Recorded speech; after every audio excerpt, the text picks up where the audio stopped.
do everything from start to finish, Yes. from the Yes. moment that they decide that this is where we want to get our plot, or this is where we want to get a piece of land, from that moment right to the very end, where people are renting it out within a year and a half, hopefully, and things are going forward. But some people don't know which the best area is to invest in, and they don't know the markets in India, we don't know the economy, how things are going, or the reality of India. Like it's okay to read everything on paper that, oh, India is booming or India is doing really well, and then the second day you see a report that the growth is sluggish, it's slow, and you don't know what to believe. So how would you help people in finding the right area? Okay, that's a good question.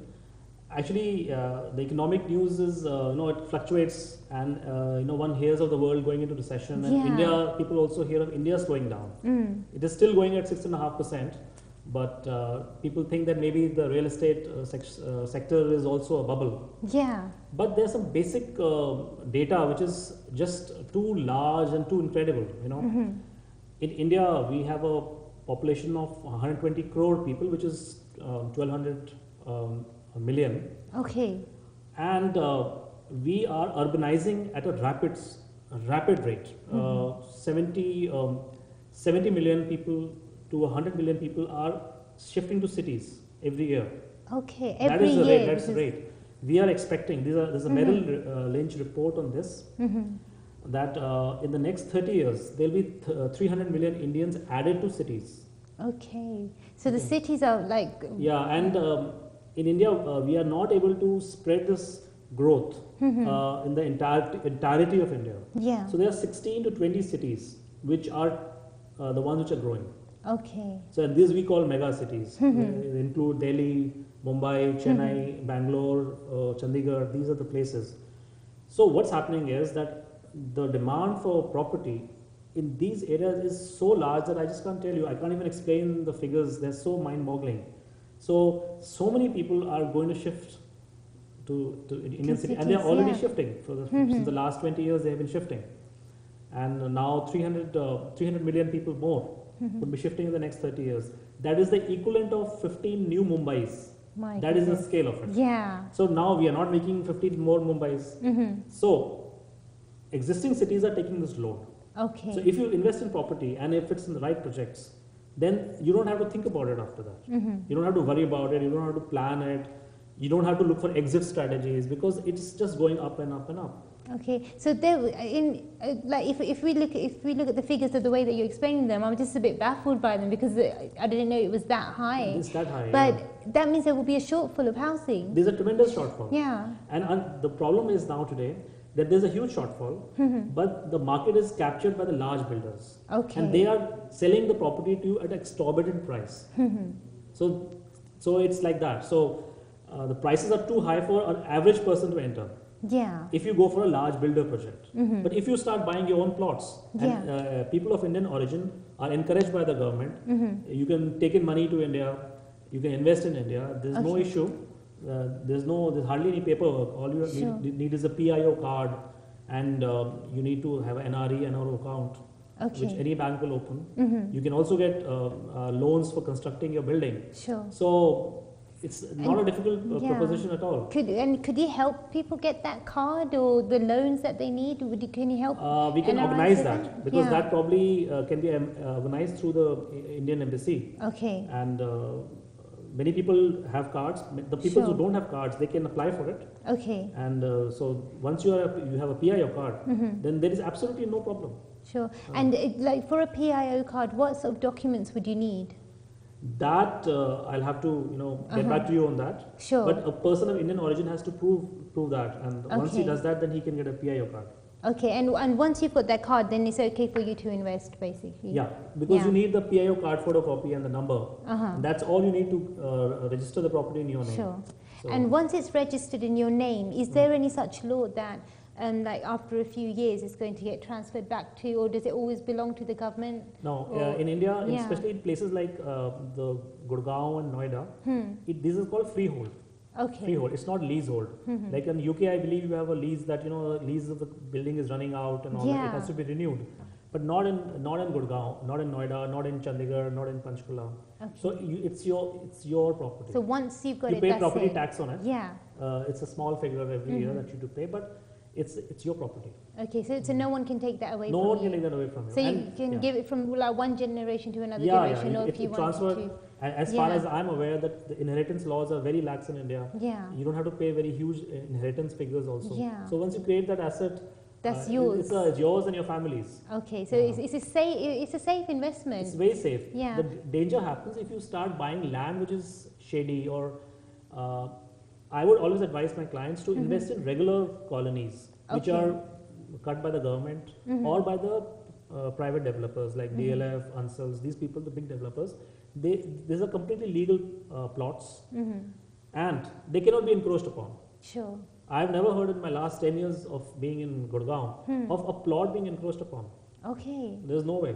The machinery of the government comes down with a heavy hand on anyone who does that. Okay. I've never heard of a case where a plot, someone has, built on your plot. Yeah. Because I never heard of it. Really? Because over here you hear so many horror stories, you know, where someone's built something, like different property on their land, or their land's been taken over, or they've gone back to their built house and someone else opens the door. No. And nothing like that now. No, are these myths or? Some of them are old-fashioned myths. Okay. Some of these were true. Like if your property was on a rent, on a very low rent, then people would not vacate, and then you would go to court and all that. So that was typically the story. But people just barging into your house and taking it over is just not possible. That's not. It's something that can't happen. No. I'm telling you, especially in the progressive states of India, the laws are so transparent. For example, supposing I'm selling my plot to someone. Yeah.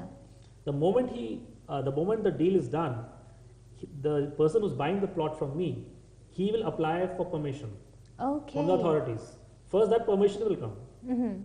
Once the permission is there, only then we can do any further transactions. Okay, well, so without the permission, you can't even do that. So at every step, the government is vetting the transaction. That's very good. It's very reassuring to actually know that. In fact, the big builder projects are the dangerous ones. So they look very good, but they're not. Yeah, because they have the colourful brochures and they have all these lovely schemes, and you just think, oh, this is perfect. Yeah, and they are unfortunately the big builders are dependent on promises of others. Okay. They go into shady deals because the land is large, so they are into sometimes into a shady deal with the farmers there. Okay. They haven't paid the whole money. Yeah. Like in Noida recently. I think this scared a lot of NRIs was that the court they cancelled the land which was given to the builders from the government. Okay. So it was everyone was shaken on that. So this is the big projects are the dangerous ones.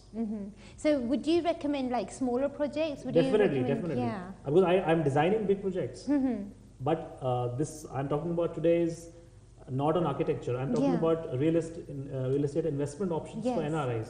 So according to me, the only option that people have either is to go for this, buy your plot, get it constructed, and hire a company like mine, which is giving you end-to-end services. That way. And that would be the best thing. But say if you are already stuck in one of those projects with a very big developer, and all of a sudden your land's being taken away, what rights do NRIs have? Actually, I know a lady here who has this problem, and actually you can go to court. And my mother had this problem. She bought a flat in a place called Daruheda, which is about 65 kilometers from Gurgaon. And the builder made a lot of promises, acres and acres of land, and he showed us these malls and all that. So my mother bought it. And he was supposed to hand over in 2 years, but after 5 years it was not ready. And we could make out that he's not doing anything. Nothing's so we went to court, and actually there is a solution to it. The courts, especially in Haryana, Punjab, they are becoming extremely short-tempered with these builders. Good. So everyone is recognizing that people are being taken for a ride. Yeah. So the laws are being made so strict, and they're being brutally implemented against these builders. That the authorities have put up websites which give the status of a big builder project. Okay, so you can make out things, find out yourselves. That's really good. But your your advice would be really to not go for big builder projects. I think you should step into India. Come in there. We can what we can do is that first, the process is like this, that supposing you have a budget, Yeah. then you can discuss it with us that what is your budget, and then we work out a plot as per the budget, Okay. and then we can shortlist a few plots, because we have a lot of linkages in the property market Sure. and all that. So we can shortlist plots, Uh-huh. and then people can come over and then they can buy the plots. Okay. And can you buy like a ready-made property? Yes, or you can buy are a there ready-made big risks also. in that? No, there is Yeah. the ready-made property on a floor, Yeah. on a small Yeah. plot of land is pretty safe, Like because it will be ready. yeah. Either it will be ready, or it's going to be ready in 3 or 6 months. Okay. Okay. So, but it is slightly more expensive, because the builder would extract the maximum Sure. money from you. Yeah. So these are according to me, these are the two ways. Like say if you wanted it as like a retirement home, or Yeah. as a second home for yourself, Yeah. or maybe for your parents, Yeah. it would be ideal. So Yeah, that's yeah. how long the time period is for it to be ready. Yeah, 1.5 years is if you start from scratch. Yeah. But if you buy something which is ready-made, then it's ready. So you can just Just get it move in straight away. Move in straight basically. away. Yeah. Depends on how fast you Yeah. pay the money, and you can move in. I mean, before the break, we were talking about where the best areas are to invest in. You were telling me Okay. about the good cities, the major cities, Yeah, yeah. you know, where people are coming in constantly, and the Constantly. growth is very, very strong. Yeah. If people wanted to invest in those cities, do you have clients that reinvest as well? Like say if they bought one plot of land and they think, okay, we've made a good deal, we've got our returns in 1.5 to 2 years, we want to reinvest. Do you have I'm clients coming actually back suggesting again? it in that way only. Yeah.